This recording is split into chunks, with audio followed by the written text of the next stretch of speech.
But we also think we can make the wireless charging experience even better. And here it is. It's a mat that you place your iPhone 8 or iPhone 10 down, and it just starts to charge. And it's a beautiful new interface.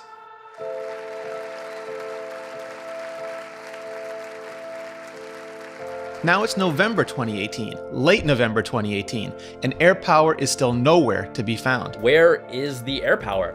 I mean, either way, it's not a great look, and for fans, it's disappointing more than anything else. Apple, don't show us something until it's actually ready to go. This is not possible with current standards, but our team knows how to do this. So look for the AirPower charger next year.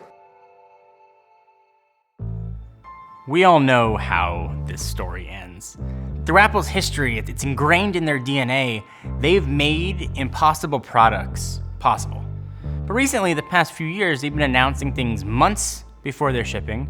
Products have had delays, and even in some cases are being canceled altogether. So how did we get here? And know that it wasn't always this way. Before we keep going, I hope you guys are enjoying the new style of video. We are having a blast making them. If you want to get notified when videos are coming your way, of course hit the bell and obviously subscribe. And I want to give a big shout out and thank you to this video sponsor, Dashlane. So Dashlane kind of came back into my consciousness when it was reported that Facebook was just storing passwords in plain text, and security is super important. And Dashlane is just the best way to keep your password information secure. My favorite thing about it is that they're not storing any information like themselves. Nobody can ever get access to your passwords. Like they don't have to remember any passwords, it'll do autofill for me. And perhaps right now, one of the best features, it'll notify you when a company that you have an account with has a breach, so you can go ahead and just change your password pretty securely. It syncs across all your devices, whether it's desktop or mobile, so your passwords are always up to date. It works well and it keeps my information secure, which is, pretty important. It's probably one of the best things about Dashlane is it's totally free. There's a premium version though that you can try that does give you more features. If you want to learn more, link to it down below. Otherwise, just check out dashlane.com/John. And if you're one of the first 200 people that use this coupon code, you'll get an extra 10% off. This is a day I've been looking forward to for 2.5 years. I don't know where you were in January of 2007 when Steve Jobs announced the very first iPhone. This is before they started broadcasting and streaming the event. Some of you probably weren't even alive. I remember I was glued to the Mac Rumors live blog. I had just started making YouTube videos, so the iPhone was like the next big thing. It had been hyped for seemingly years. Steve Jobs came on stage and said they were gonna announce 3 products. A widescreen iPod with touch controls, a revolutionary mobile phone, and a breakthrough internet communications device. And then he was like, it's one device, it's the iPhone. And he showed it, and it was amazing. He rotated and cover flow happened. There was pinching and zooming, typing on all glass screens. All this stuff, maybe by itself wasn't new, but together in one device was totally unheard of and unseen. And it looked like we were looking at the future, but we were very clearly seeing only one side of the curtain, what Apple wanted us to see. It wasn't until a few years after Steve Jobs' death we got to actually look, behind that curtain and see what was going on. What was going on was a lot of engineers sweating profusely because that phone did not work. Steve Jobs had to follow what they affectionately dubbed the golden path so the phone wouldn't crash. He had to open certain apps, close certain apps, and follow the set path of applications to make sure the phone wasn't going to crash on stage. And can you imagine what would have happened if the iPhone crashed on stage? I mean, we've seen sort of the jokes when Siri doesn't work on stage now, but imagine if Steve Jobs himself was there showing pinch zooming or cover flow and the whole thing just crashed. Like, that would have taken the wind completely out of the iPhone sales. And as it was, if you remember, the iPhone was met with disdain from the mobile industry. I mean, famously, Steve Ballmer laughed at it and was like, who's gonna buy it? It's too expensive.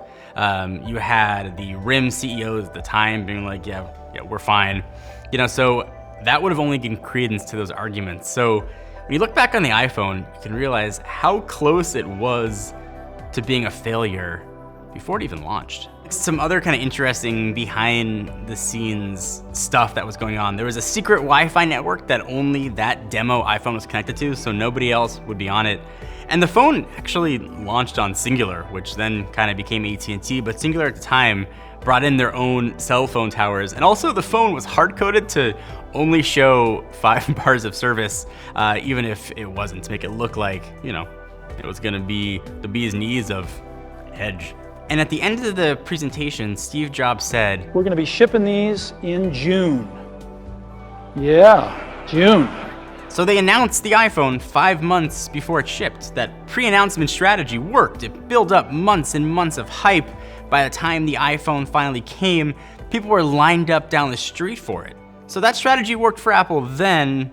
Now, maybe not so much.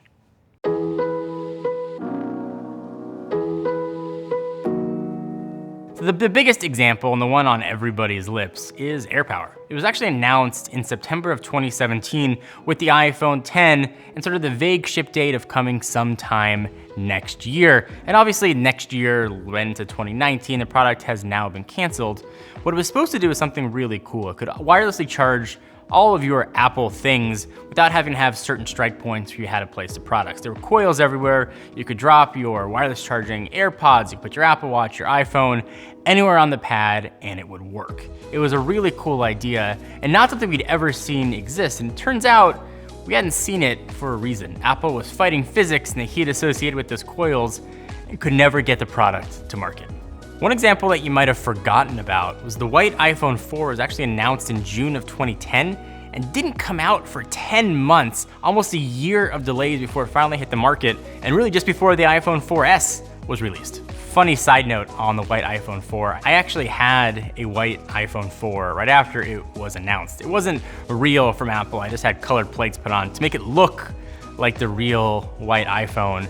And I was at an iRobot event, and a reporter saw the phone and asked me about it. And I made up on the spot a completely bogus story about Apple not being able to match paint just to see if they would publish it. And about 40 minutes later, pictures went up of me holding this white iPhone that the guy thought he was super stealthily taking, and I laughed to myself.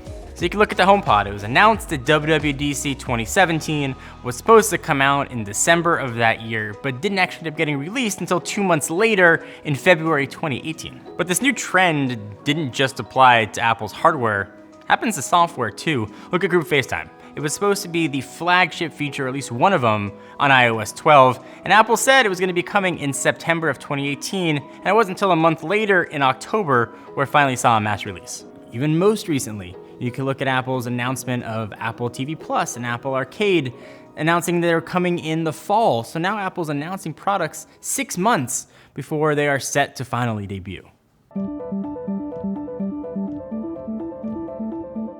So it's a very easy argument to be like, just Apple, don't announce stuff early, but sometimes not just Apple, companies have to. So again, to get ahead of leaks, to get ahead of FCC filing, it's important. It's also sometimes an opportunity for Apple or any company to sort of plant their flag behind a technology. When you think about sort of the circular Mac Pro announced obviously way earlier before it shipped, it was Apple saying, we believe in this new Thunderbolt technology. You can adopt it now and know that Apple is going to be behind it. And also it's just a straight up build up hype. People get excited for something new, and also it holds customers from perhaps making a purchase. Apple announced a new iPhone, and people probably weren't running out to go buy the new generation BlackBerry Pearl that was out. They wanted to wait to see what Apple was going to do. So sort of tapping into perhaps, that pent-up demand. The people who would say this would never happen under Steve Jobs, it's a convenient, untrue argument. There were plenty of products under Steve Jobs that had similar issues. You can look at the Cube and how that was cracking. You can look at .Mac, you can look at the Lisa, the original Macintosh. There was a ton of delays and products that never shipped or came out and were crazy expensive. Steve Jobs was a mortal man and he made mistakes, so that's a very short-sighted and just factually untrue argument. The big point and overlaying theme of this whole video is, can you still trust Apple? Or can you trust Apple at all? And I think that answer is still yes. You can still trust what they say and to ship things when they say it. But Apple is not infallible.